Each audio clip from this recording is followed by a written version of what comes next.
The first sign that something was wrong wasn't the problem itself, but the way everyone laughed when Daniel Carter said, with excessive nonchalance, "I can fix that." Laughter echoed through the meeting room like a collective, almost grateful relief. It was always like that. When Daniel spoke, people believed him, not because he was charismatic, but because his confidence seemed concrete, built on years of delivering results under pressure. The glass building in downtown Chicago reflected a gray sky typical of early autumn. Inside, the atmosphere was different, tense, silent, cramped. The company was facing an unexpected federal audit, and the numbers simply didn't add up. Something had been wrong for months, maybe years. No one knew exactly where it had started, only that now there were investigators, deadlines, and the real threat of criminal prosecution. Daniel held a strategic position. Director of Operations, 42 years old, with a solid career built in companies that valued efficiency above any abstract moral virtue. He wasn't the owner of the problem, but he was at its center. He had access to reports, teams, and decisions that never appeared in official emails. On the other side of the table was Mark Holloway, CEO and public face of the company. Mark was different. He spoke little, observed a lot. While the other executives showed nervousness, he kept his hands crossed, his eyes fixed on Daniel. He didn't laugh. He just tilted his head, as if filing away important information. Daniel's confidence didn't stem from ignorance. He knew exactly how deep the scratch was. He knew there were accounting discrepancies tied to old contracts, temporary adjustments that were never reversed. He knew someone had authorized decisions that crossed the line of legality. What he didn't yet know, and this bothered him more than he would admit, was how far that line had already been crossed. When the meeting ended, the executives left in small groups, speaking quietly. Daniel stayed behind, calmly gathering his papers with rehearsed composure. The reflection in the glass showed a confident, almost comfortable man. But the weight began to manifest itself as soon as he entered the elevator alone. The silence inside offered no distractions. In the following days, Daniel immersed himself in his work. He arrived before dawn and left after nightfall. He walked through empty corridors, accessed forgotten files, and reviewed decisions that had never officially passed through his name. Each document seemed to push him a little further into something that lacked clear boundaries. The conflict wasn't just technical or legal, it was human. Someone had created that system of small concessions, and someone had benefited from it. Daniel began to notice patterns, decisions that always favored the same departments, contracts that escaped review, bonuses paid despite formal losses. Meanwhile, Mark watched from a distance. He didn't interfere. He didn't demand anything. He only asked for periodic reports, always in the same neutral tone. The absence of explicit pressure made everything more unsettling. It was as if Daniel was being tested, not only by external authorities, but by the company's own leadership. At home, the routine began to falter. Daniel would answer messages at dinner, get up in the middle of the night to check emails. His wife, Laura, noticed, but didn't question him directly. She had learned that Daniel dealt with problems by isolating himself. The silence between them grew without confrontation, filled with unspoken worries. The element of doubt arose almost by chance. In an old folder, Daniel found a memo signed by someone who shouldn't have had the authority to approve that kind of adjustment. The name was there, clear and unmistakable: Mark Holloway. That changed everything. It wasn't definitive proof, but it was enough to shatter the comfortable narrative that the errors came from lower levels. Daniel closed the file and stood motionless for a few seconds. The issue ceased to be how to solve the problem, and it became who really needed to be protected. Still, when asked by a colleague if the situation was under control, Daniel maintained his composure. He smiled slightly and shrugged. "I can fix that." This time, there was no laughter. He didn't know at that moment that every step from then on would be observed, interpreted, and, if necessary, used against him. The story that seemed to be about numbers and audits was beginning to reveal another layer, one where trust, loyalty, and professional survival did not coexist. And Daniel still believed he was in control. Chicago didn't make difficult decisions easy. The city had its own impersonal rhythm, almost indifferent to the individual dramas unfolding within its corporate buildings. For Daniel, this had always been comforting. There, competence mattered more than intentions, or at least that's what he believed. The company's headquarters occupied 6 floors of a modern building, with glass partitions that suggested transparency, but offered little more than the illusion of it. Teams had been working in tense silence since the audit was announced. Conversations dwindled, laughter disappeared, and even emails took on an excessively formal tone, as if everyone feared that every word could be used against them. Daniel knew that environment well. He had started there 12 years earlier as a project manager.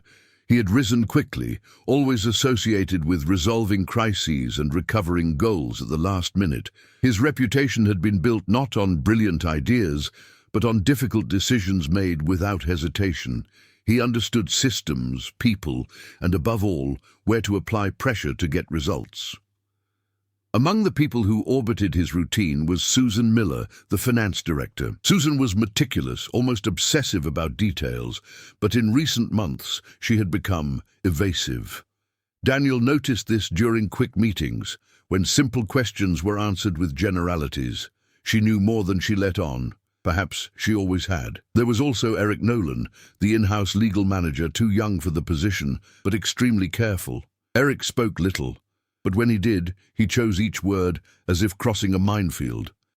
Daniel began including him in informal conversations, observing his reactions. The discomfort was visible whenever Mark's name came up. The character's past began to be revealed not through confessions, but through small inconsistencies. A financial report adjusted without clear justification, a legal opinion filed away and replaced by a more lenient one. Old decisions that in isolation seemed harmless, but together formed a deliberate structure. Mark Holloway, for his part, remained distant. He rarely appeared in the office, preferring external meetings and short video conferences. His public image was impeccable. A visionary leader, a champion of innovation, a constant presence at business events and local foundations. Internally, however, his influence was felt more through omission than direct action. Critical decisions always seemed to emerge without his formal involvement. Daniel began to revisit his own trajectory. He remembered when he had accepted small concessions in the name of efficiency. An accounting adjustment here, a delegated signature there. He never considered himself unethical, just pragmatic. Now he realized that this pragmatism had been cultivated and encouraged. Outside of work, the world kept turning. Laura maintained her routine as a teacher at a public school in the suburbs. She represented a silent contrast to Daniel's life. Where he dealt with abstract figures and risks, she dealt with direct consequences, real children, visible problems. The distance between them grew not from a lack of affection, but from an incompatibility of worlds. Culturally, the American corporate environment reinforced the logic that had shaped Daniel. Results justified methods. Loyalty to the company was valued above individual loyalty. Reporting wrongdoing was seen less as ethical and more as betrayal. This mentality was present in training, motivational speeches, and even in the bonuses distributed. As Daniel delved deeper into the internal investigation, he began to understand the antagonist's motivations. Mark wasn't an impulsive villain. He was calculating. He had built a system where responsibilities were diluted, decisions fragmented, and tracks carefully blurred. He didn't need to explicitly order anything. He simply needed to create the right environment. The secondary characters, previously mere extras, gained their own distinct profiles. Susan seemed trapped between self-preservation and guilt. Eric displayed fear, not only of the law, but of losing everything he had achieved so early. Each reacted differently to the mounting pressure, adding layers to the main conflict. Daniel realized he wasn't just trying to save the company. He was, perhaps without realizing it, trying to save the narrative he had built around himself, that of someone who always solved things. But now, the further I got, the clearer it became that solving things meant choosing a side, and neither side offered a clean way out. By the end of that week, Daniel could no longer distinguish whether he was investigating to protect the company or to understand how deeply he himself was involved. The world around him remained functional, but the cracks were exposed. The game was no longer technical, it was political, moral, and personal. And he still hadn't realized that in this game, knowledge didn't mean power, it meant vulnerability.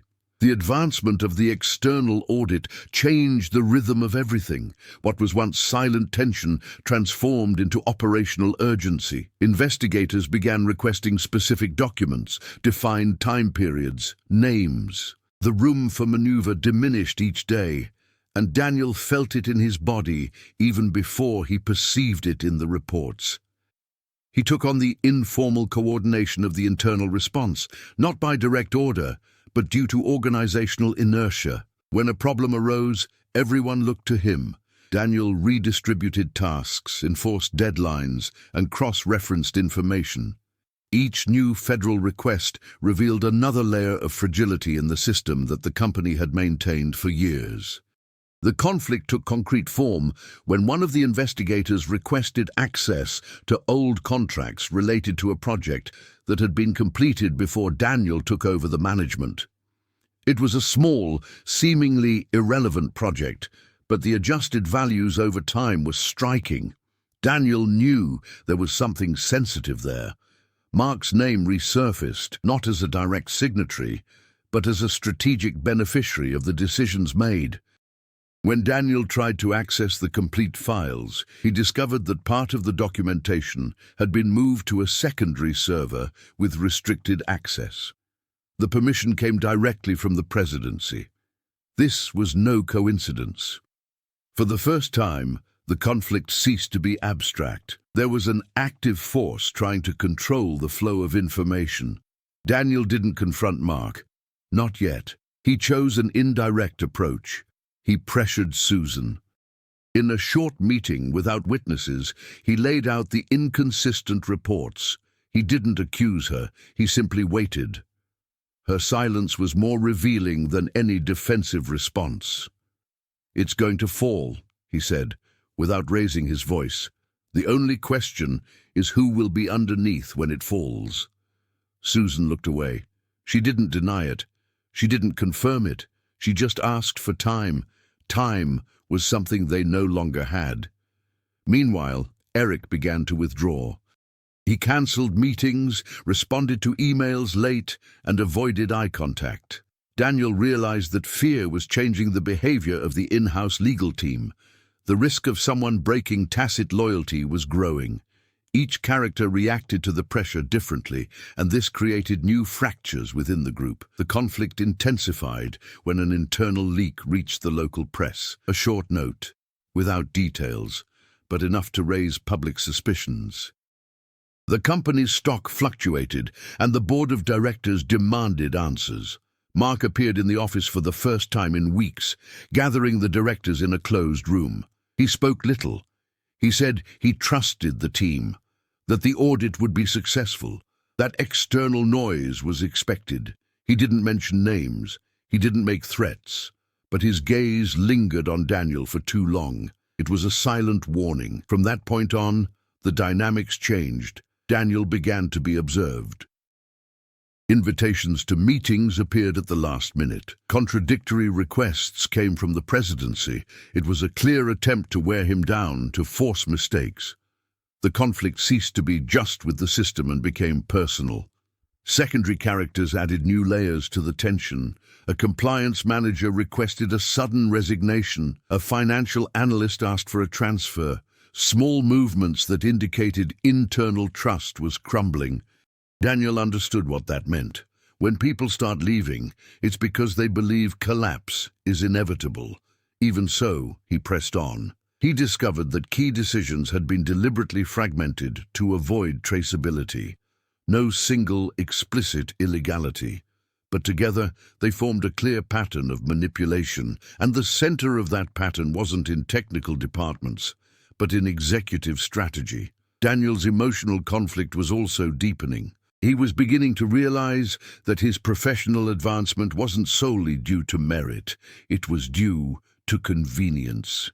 He was good at solving problems created by others, and that made him useful to those who never wanted to expose themselves. When Laura casually mentioned a news report she'd read about corporate fraud, Daniel realized that the outside world was beginning to dangerously encroach on his private life. Isolation was no longer sustainable. With each step, it became clearer that there would be no clean solution. Solving the problem would mean destroying someone, either himself or the structure that supported him. The main conflict was reaching its core. Daniel needed to decide whether he would continue being the man who solves things, or whether he would accept that some things can only be confronted through disruption. And while he still believed he had time to choose, the game progressed without waiting for his decision. The central conflict did not exist in isolation. Every decision Daniel made reverberated through multiple layers of the office and beyond, like concentric waves on a lake. Small subplots began to intertwine, adding tension and complexity to the narrative. One of them involved Eric Nolan, the young legal manager. He not only feared for his own career, but also carried a personal debt that Daniel was unaware of. A mistake made in a past case could come to light if the audit went deeper, and Eric knew that any lapse in attention could be fatal. The pressure on him grew silently, but every action, or lack thereof, contributed to the team's breakdown and the company's risk. Susan Miller was also facing her own internal conflict. Hired years ago on merit, she had recently discovered her name was being used as a shield for Mark's controversial decisions. She was torn between protecting her career and cooperating with Daniel. Small gestures, delayed reports, postponed meetings, strategic evasions indicated her internal struggle. Each action or omission of hers added layers to the central tension, without Daniel having complete control over its effect. At the same time, an external subplot emerged from the media. Small news items about corporate irregularities in Chicago began to circulate. They weren't directed at Daniel's company, but they were similar enough to create public suspicion. This external rumor put pressure on the board and the internal team, causing every move Daniel made to have additional and unpredictable consequences. The internal environment also created complexity. Close colleagues began to form discrete alliances. Each department had its own interests. Some wanted to protect individual reputations, others aimed to preserve positions or bonuses. Daniel had to navigate this web of conflicting interests, where any wrong decision could lead to silent sabotage or strategic leaks. Laura, Daniel's wife, represented a domestic subplot that reflected the corporate tension. Her growing awareness that something was wrong directly impacted Daniel. He tried to keep his professional and personal life separate, but each night of absence or distraction fueled silent friction. She observed, silently questioned, and her reactions became small mirrors of the pressure accumulating within the office. Time pressure was increasingly imposed. Each deadline imposed by the audit was rapidly approaching, and the company needed answers that no one could guarantee with certainty. Daniel knew that the slightest delay or oversight could have catastrophic consequences. This factor added urgency to the interactions and decisions, increasing the narrative tension. The subplots were also reflected in indirect confrontations. During an emergency meeting, Susan tried to suggest changes to the reports, only to realize that Daniel had already anticipated every move. The situation became a silent game of strategy. Every gesture, every suggestion carried hidden implications, and the dynamic between the characters became a terrain of psychological tension. An unexpected subplot emerged, involving an external supplier.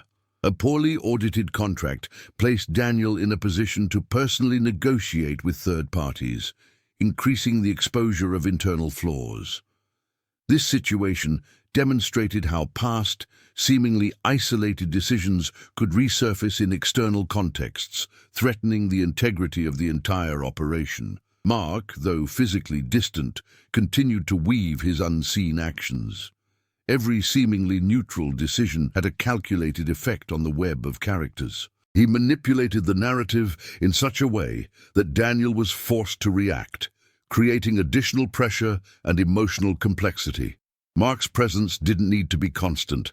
His invisible influence was enough to maintain the suspense. Meanwhile, Daniel himself was developing internal subplots. He reviewed every past step, every decision made, trying to understand the true extent of his responsibility. This self-analysis, though silent, affected his daily decisions and interactions. Each choice carried consequences that were reflected not only in the corporate environment, but also in the perception that each character had of him.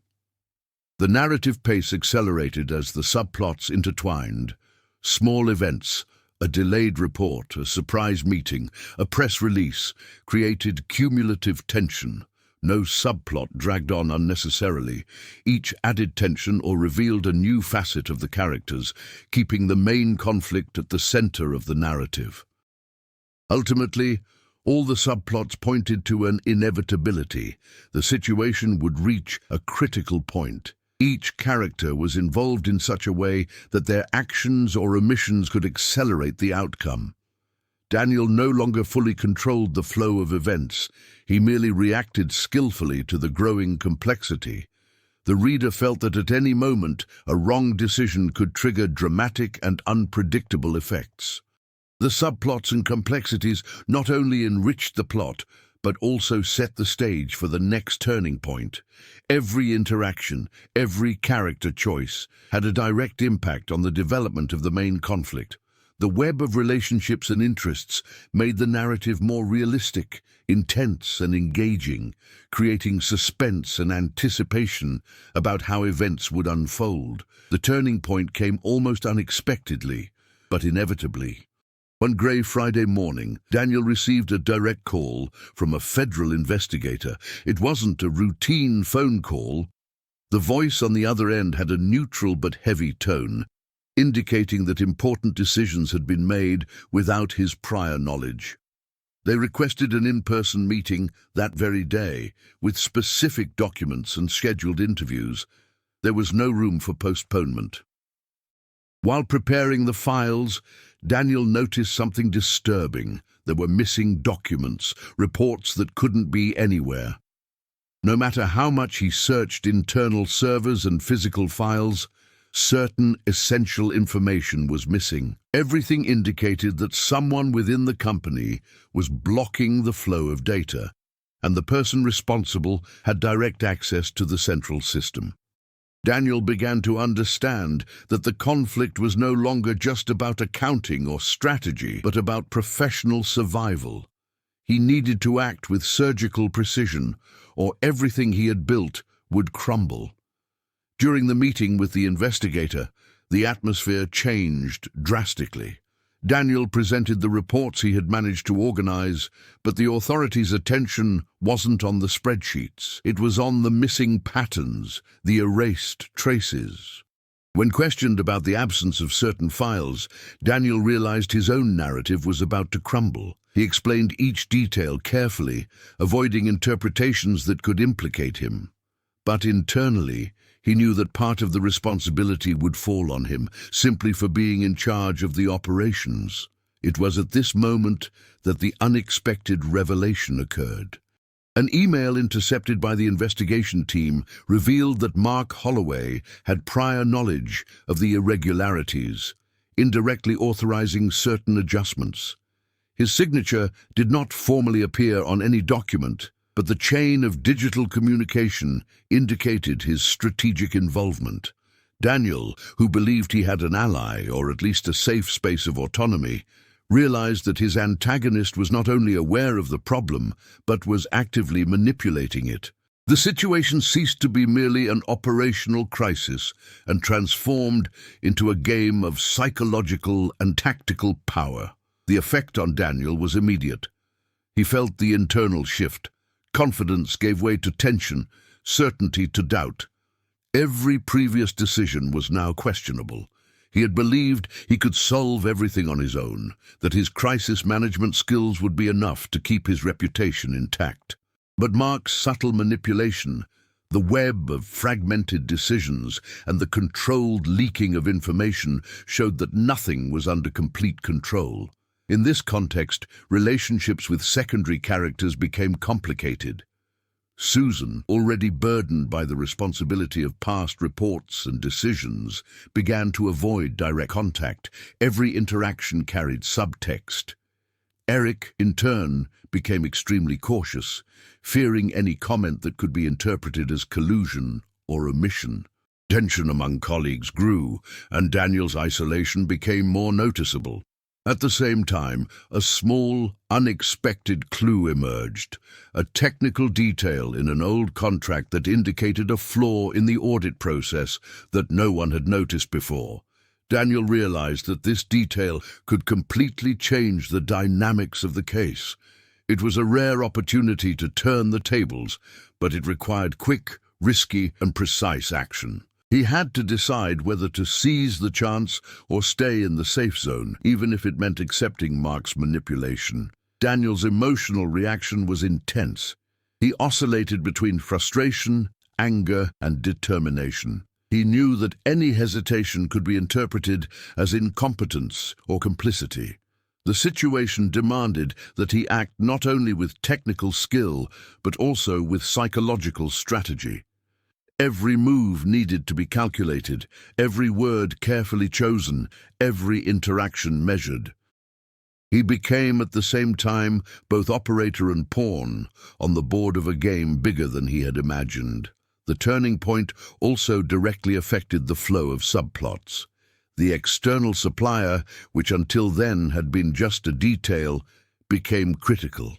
A seemingly routine negotiation gained strategic weight. The contracts under review could be used as evidence that questionable decisions were systemic, not isolated. Time pressure increased. Any delay or hesitation would mean a loss of credibility with investigators and colleagues. Mark, though still physically absent, exerted his influence more overtly. His unseen actions became tangible to Daniel, who understood that every decision he had made previously had been directed in a way that limited his current options. The manipulation wasn't aggressive, but effective. He didn't need to intervene directly, only allow the controlled chaos to unfold. In this scenario, the story takes a turn. What was once an audit and management crisis transforms into a silent duel of intelligence, observation, and strategy. Daniel, now aware of the magnitude of Mark's manipulation, needs to reconsider his role. Solve the problem within the imposed limits or subvert the system, running significant personal risks. Tensions reached a peak when, during a crucial meeting with investigators, Daniel decided to present his discovery of the technical detail in the contract. The move was calculated. It not only pointed out the flaw, but also placed indirect responsibility on those who had manipulated internal processes. It was a risky move that could turn the situation in favor of the company and himself, but it required courage and precision. The decision marked a shift in the narrative to a new level. Now, the central conflict was not just about numbers or auditing, but about power, perception, and control. At the end of this turning point, the reader realizes that the story is no longer predictable. Daniel is no longer just the reliable crisis solver. He has become a protagonist who must confront hidden truths, moral challenges, and complex strategies.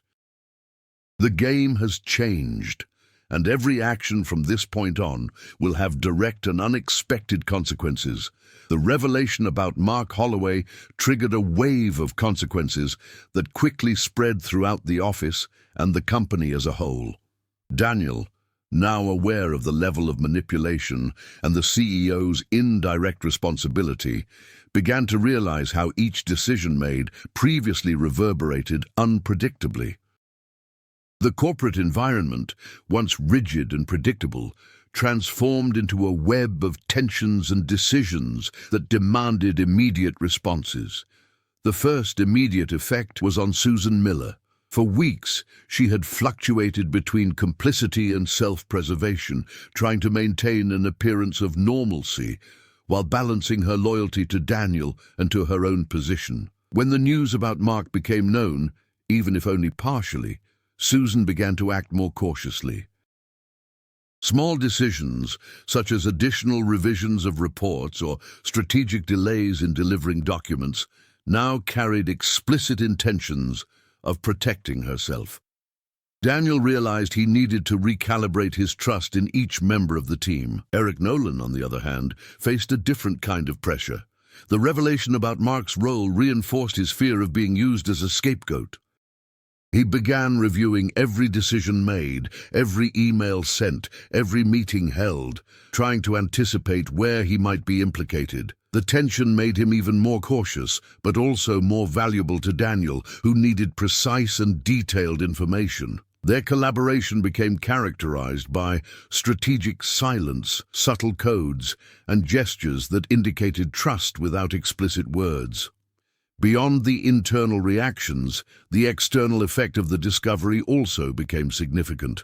The local media, always attentive to corporate irregularities, intensified its coverage, and small news items began to point to financial inconsistencies. The pressure on the board of directors increased, creating an environment where any decision made by Daniel or his team was widely observed and interpreted as indicative of guilt or competence. It was like walking on a tightrope without a safety net. Internally, the company began to reorganize. Departments that had previously worked relatively independently began to coordinate their actions more intensely, trying to minimize risks. Daniel had to negotiate scarce resources, limited time, and conflicting priorities. Every action had immediate consequences. A delay in a report could lead to an emergency meeting. A communication failure could expose sensitive information. The atmosphere was saturated with tension. Daniel also began to face personal impacts. The isolation necessary to deal with the crisis became even more pronounced. Laura, his wife, noticed that he was becoming increasingly distant. Small conversations during dinner turned into silences laden with meaning. He avoided mentioning specific details of the audit, knowing that any information could be misinterpreted or cause unnecessary worry. However, the distancing increased the emotional pressure, creating a domestic tension parallel to the professional one. The cumulative effect of external and internal pressures began to manifest itself in critical decisions. Daniel had to carefully choose which risks to take and which mistakes could be strategically ignored. Each action was analyzed from multiple perspectives: that of the federal investigation, that of the board, that of the internal team, and that of his own moral conscience. The complexity of these decisions reinforced the feeling that the situation was beyond any absolute control. At the same time, the dynamic with Mark Holloway was becoming more tense, even though the CEO remained physically absent. Every implicit instruction, every indirect action, every strategically filed document functioned like a silent chess move. Daniel understood that it wasn't just about confronting a system or a set of flaws. He was dealing with a calculating opponent whose manipulation strategy was subtle and effective. Small victories began to emerge, however. The discovery of a technical detail in an old contract allowed Daniel to present consistent evidence to investigators, strengthening the company's position and indirectly his own credibility. This success did not resolve the crisis, but it demonstrated that calculated and precise actions could alter the dynamics of the conflict, even in a highly adverse environment. The sequence of consequences also impacted the psychological plane. Daniel realized that his perception of power, loyalty, and competence was changing. He could no longer blindly trust traditional structures or formal protocols. The ability to anticipate actions, read intentions, and interpret signals became as important as technical knowledge. This shift in perspective broadened his understanding of leadership, risk, and corporate survival. The critical point, however, was not just the immediate response to the challenges, but the chain reaction on everyone involved.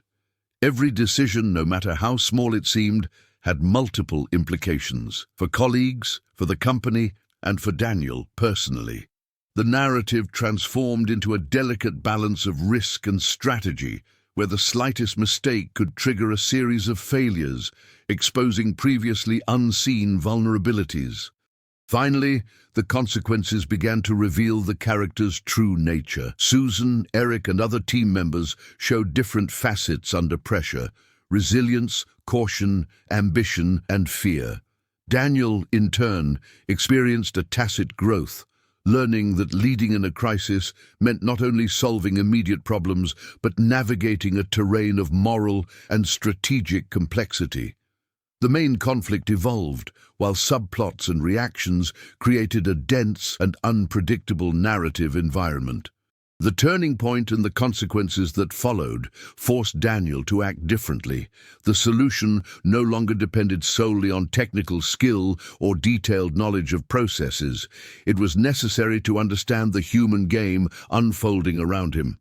Every decision made impacted multiple characters and layers of the company, and any mistake could be fatal.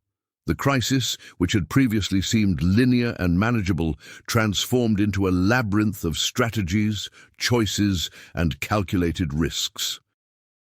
Daniel's growth began subtly. He started delegating more precisely, observing not only competence, but also the emotional reaction of each subordinate. Understanding that each person had their own motivations, fears, ambitions, and vulnerabilities became essential for guiding decisions and anticipating problems. Susan, who previously hesitated and hid behind evasive answers, began to be treated with a combination of pressure and strategic trust, encouraging her to act more decisively and responsibly. Eric, in turn, was included in critical decisions in a controlled manner, increasing his confidence and reinforcing his loyalty to the team. At the same time, Daniel began to develop a more analytical and emotionally balanced approach. Instead of reacting impulsively to every challenge, he learned to pause, observe patterns, and anticipate movements. Each interaction became an opportunity to map intentions and adjust strategies. His leadership ceased to be merely technical. It became psychological and tactical, requiring perception, patience, and courage. Time pressure remained intense. With tight audit deadlines and increasing scrutiny from regulatory bodies, Daniel had to balance speed and accuracy. Any miscalculated decision could compromise not only the company, but also his own position. He learned to prioritize actions, focusing on what was most relevant and urgent, without wasting energy on details that didn't directly impact the final result. This discernment became an essential skill in the development of his growth trajectory. The impersonal corporate environment of Chicago, which had previously seemed merely a backdrop, came to be understood by Daniel as an active part of the narrative. The culture of results, the implicit pressure for efficiency, and the emphasis on public image transformed into strategic tools.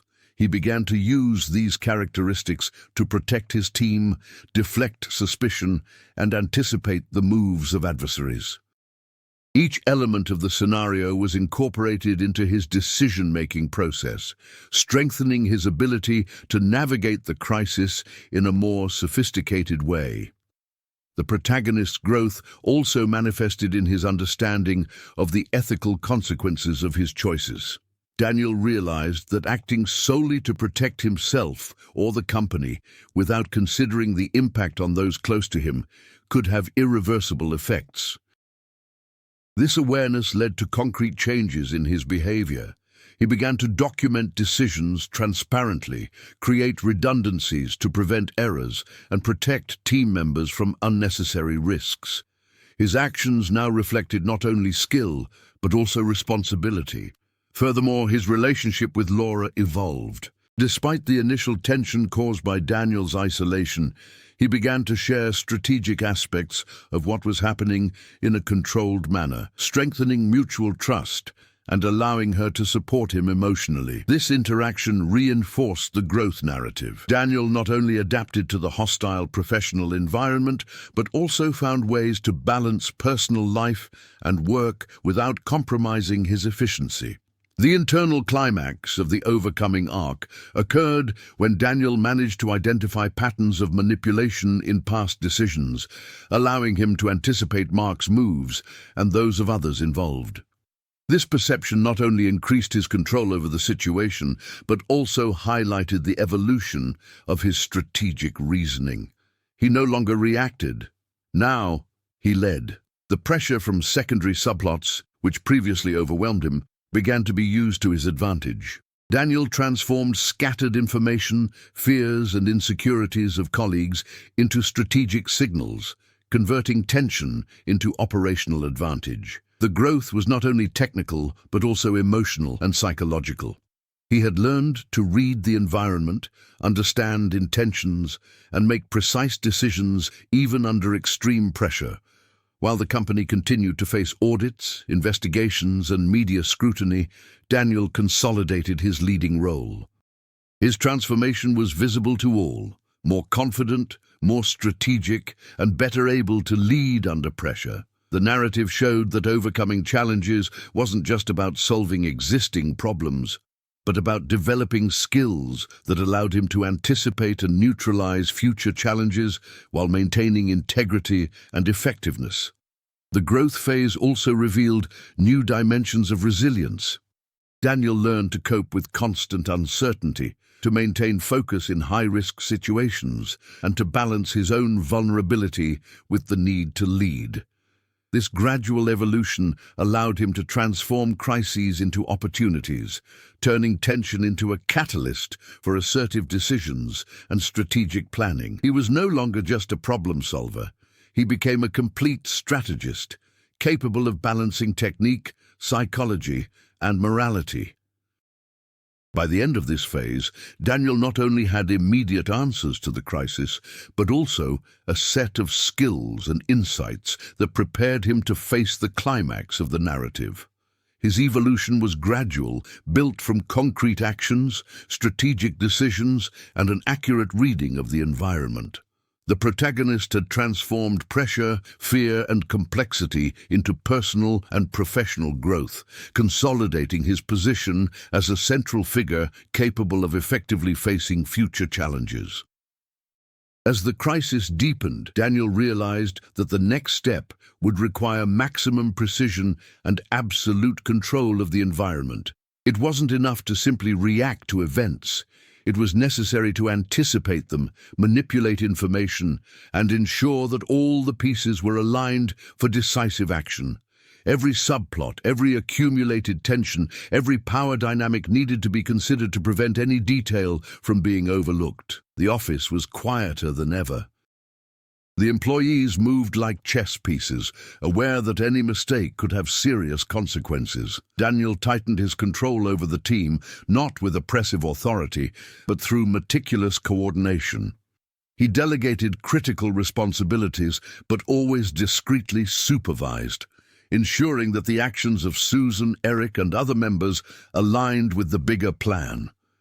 Meanwhile, Mark Holloway remained distant, but his influence was felt in every decision. Every action taken by the team seemed to be monitored, every strategic move carefully analyzed. Daniel realized he could no longer rely on past patterns. He needed to create new tactics to maintain his advantage. The opponent, silent and calculating, forced him to think on multiple levels of action and reaction, making each decision a test of skill and patience. Time became a critical factor. The federal audit was approaching a decisive phase, and the risk of leaks or misinterpretations increased daily. Daniel reorganized priorities. The most sensitive documents were protected, internal communications were adjusted, and strategic meetings were scheduled with surgical precision. Every detail was essential, as a single mistake could compromise the entire team's effort and the company's reputation. In addition to internal work, external pressure was mounting. The local media and investors began to question previous decisions, reinforcing the perception of instability. Daniel used this pressure as a control tool. He adjusted reports, anticipated questions, and prepared strategic responses that not only protected the company, but also strengthened his position with superiors and subordinates. The emotional aspect of the preparation was also crucial. Daniel knew the team was overwhelmed, fearful, and prone to mistakes. He began creating small, tactical victories to boost morale. Correct decisions that reinforced confidence, delegation of tasks that demonstrated recognition, and small gestures of support that conveyed security. Each action increased group cohesion, preparing everyone for the final phase. Simultaneously, Daniel reviewed all elements of the recent past. Old contracts, financial decisions, internal communications, everything was re-evaluated to identify vulnerabilities and opportunities. The protagonist didn't just react. He rebuilt the chessboard, anticipating moves and preparing responses that could neutralize Mark's maneuvers or those of any other antagonist. This capacity for comprehensive analysis demonstrated the growth and maturity acquired in the previous stages. The previously scattered subplots began to converge. Susan was positioned to handle critical areas of documentation, Eric with the external legal interface, and other team members with specific, complementary tasks. Daniel transformed each element of organizational complexity into a strategic advantage. The preparation was not only logistical, but also psychological. Each participant knew exactly their role and how their actions would influence the final outcome. Small details began to become crucial. Daniel realized that subtle signs, such as Mark's communication patterns, changes in document delivery times, or hesitant responses from colleagues, could be used to anticipate adverse moves. The tension reached its peak, and each meticulous decision reinforced his control of the situation. The narrative gained momentum, preparing the reader for the climax. Daniel's main focus was the strategic decision on how to present evidence to investigators, deal with Mark, and coordinate the team. He knew that the climax wouldn't be resolved solely through technical competence, but through a combination of strategy, psychology, and flawless execution. Every step of the preparation aimed to ensure that, at the critical moment, there was no room for error. The planning also included contingencies. Daniel considered alternative scenarios, leaks, internal sabotage, unexpected moves by leadership. For each possibility, he developed quick responses, aligning the team to react in a coordinated and effective manner. This level of preparedness consolidated internal trust and demonstrated his control over the situation, transforming potential chaos into a controlled advantage. Finally, the narrative reached the point where all the elements were ready to converge. The secondary subplots had been resolved or brought under control. The team was cohesive and aligned, and Daniel possessed a robust plan to confront the adversary and the external risk. The stage was set for the climax, a moment of intense decision, where skills, strategies, and emotions would meet, determining the outcome of the crisis. The day of the climax began with almost complete silence in the office. Every hallway seemed thick with tension. Every employee's gaze conveyed expectation and caution. Daniel was at the center of it all, aware that, from that moment on, every action and every decision would have immediate and irreversible consequences. He took a deep breath, adjusted the files in front of him, and entered the meeting room with the team and the federal investigators. The initial meeting was formal, but laden with subtext. Daniel presented documents with surgical precision, avoiding any interpretation that could implicate him or harm the team. Susan and Eric positioned themselves strategically, ready to supplement critical information, but not to dominate the narrative. Every detail had been planned: who would speak when, what evidence would be highlighted, and how to respond to possible questions from Mark, who was watching from a distance, silently observing through internal cameras in the room and real-time reports.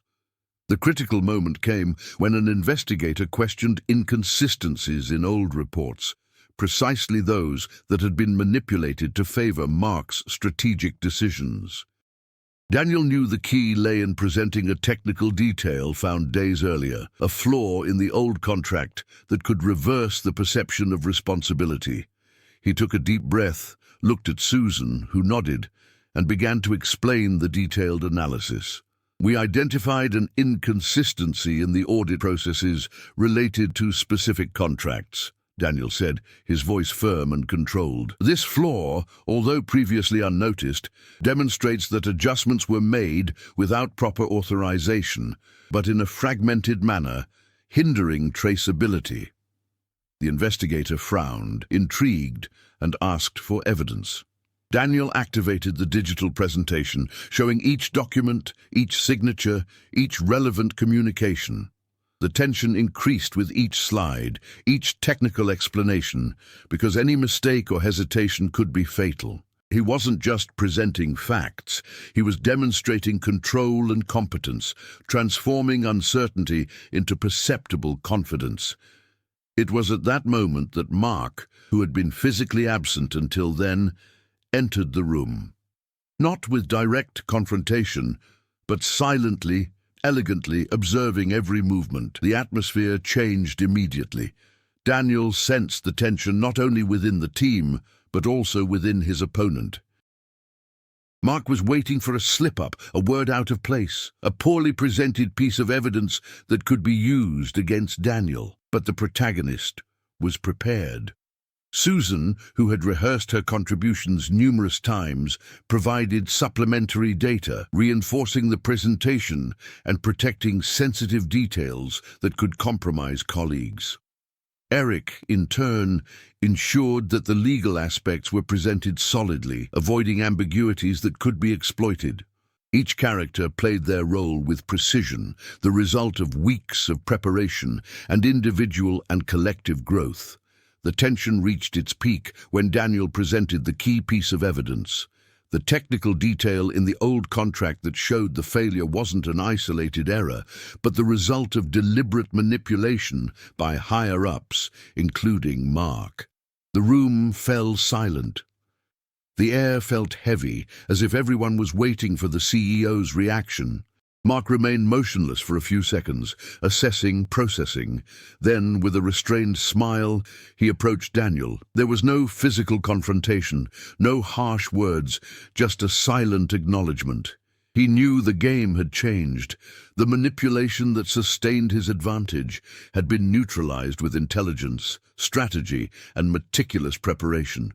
Daniel hadn't just reacted. He had led the situation, transforming tension and risk into absolute control. The final twist came when one of the investigators, after analyzing the presented documents, pointed out that the technical flaw could alter the assessment of corporate responsibility, protecting Daniel and his team from direct accusations, but placing Mark and past strategic decisions under legal and administrative scrutiny. The entire room felt the impact. The power and the narrative, until then dominated by Mark, were now balanced, and in a way, reversed. The climax didn't end with direct confrontation, but with visible transformation. Daniel emerged not only as a problem solver, but as a complete strategist, capable of navigating complexity, pressure, and manipulation. He not only preserved the company and the team, but also consolidated his own evolution, demonstrating resilience, vision, and leadership ability under extreme risk. When the meeting ended, Daniel left the room quietly, observing the respectful glances of the team. Mark remained silent, aware that his control had been challenged and neutralized, but still present as a strategic antagonist. The tension subsided, but the learning, the transformation, and the perception of power had reached their peak.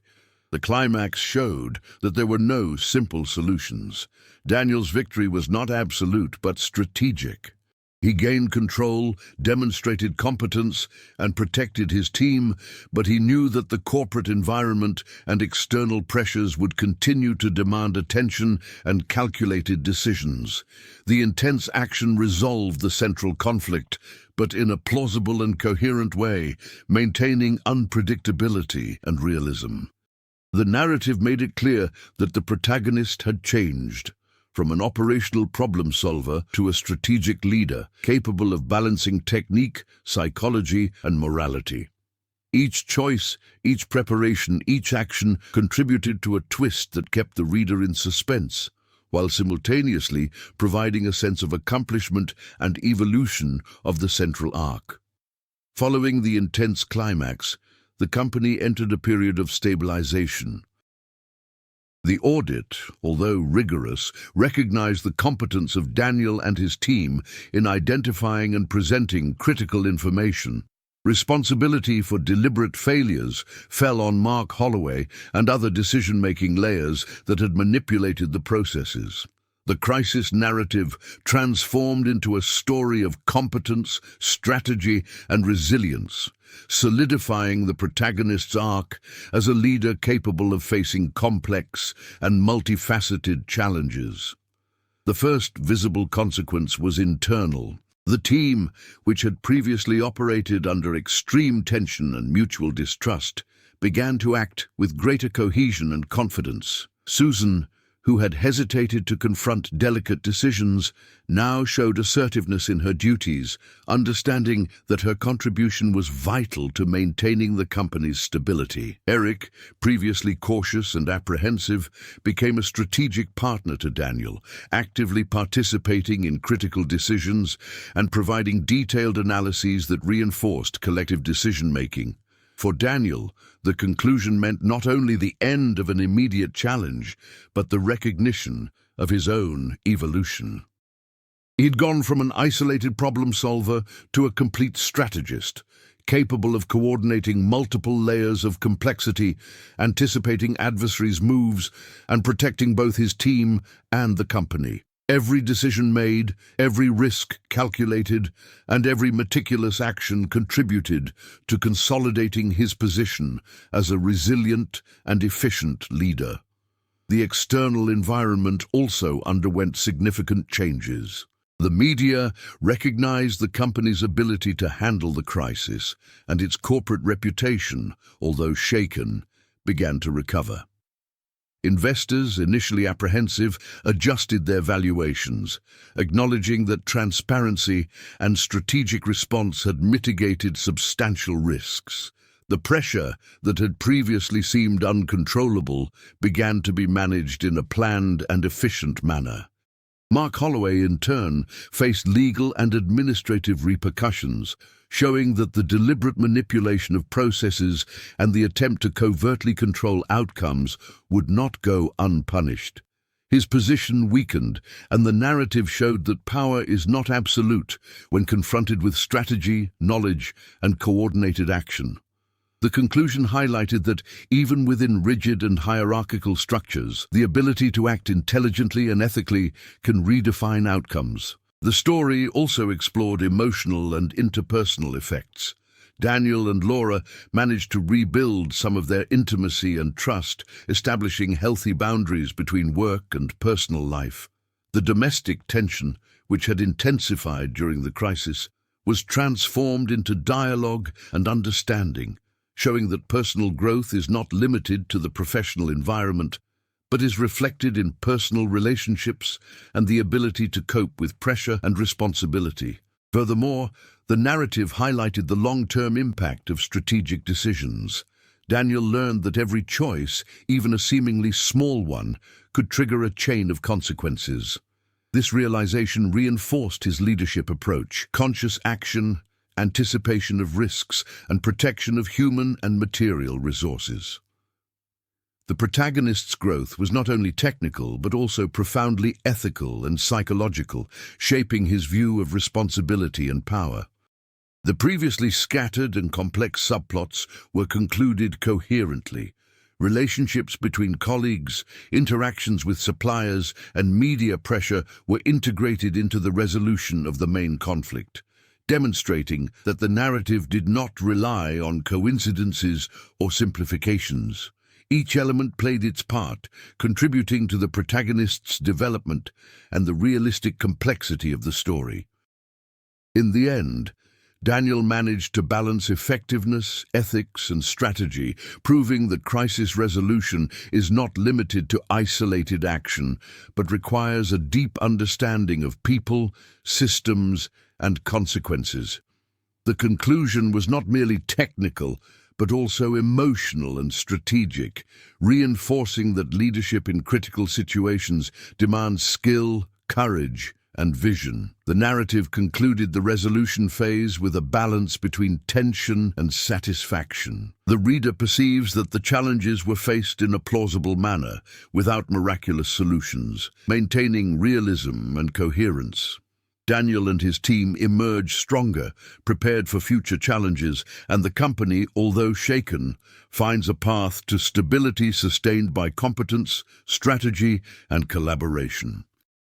The outcome emphasizes that overcoming complex crises depends not only on technical knowledge, but also on interpersonal skills, strategic analysis, and the courage to face adversity ethically and thoughtfully. Daniel, now established as a key player, has become an example of resilient leadership, transforming tension and risk into learning, growth, and tangible results. In conclusion, the story makes it clear that resolution doesn't mean the absolute end of challenges, but rather mastery of the situation, adaptability, and continuous learning. Each character's journey was affected, evolving coherently with the events and their motivations, creating a consistent, complex, and emotionally satisfying narrative. Months after the crisis, the company operated with unprecedented transparency and efficiency. Daniel maintained his leadership position, now recognized not only for his technical skills, but also for his strategy and ethics. Susan confidently assumed new responsibilities, and Eric had become a permanent strategic partner. Mark, on leave, faced administrative and legal processes, while the team internalized lessons in resilience and cooperation. Outside the office, Daniel and Laura rebuilt their home life with balance. The tension had decreased, but the learning remained. Each challenge overcome consolidated not only the company's stability, but also the personal and professional growth of the protagonist. If you engaged with Daniel's story, you realized how strategic decisions, courage, and resilience can transform crises into opportunities. Every choice, every detail, and every relationship made a difference, showing that leadership goes far beyond technical skills. Share this narrative with friends, colleagues, or family, and reflect on the challenges and solutions presented. Comment on your impressions of what you would do in Daniel's place and how you would react to similar manipulations and pressures. Subscribe to the channel to follow new captivating stories where suspense, strategy, and emotion meet, and continue exploring journeys of growth and overcoming adversity.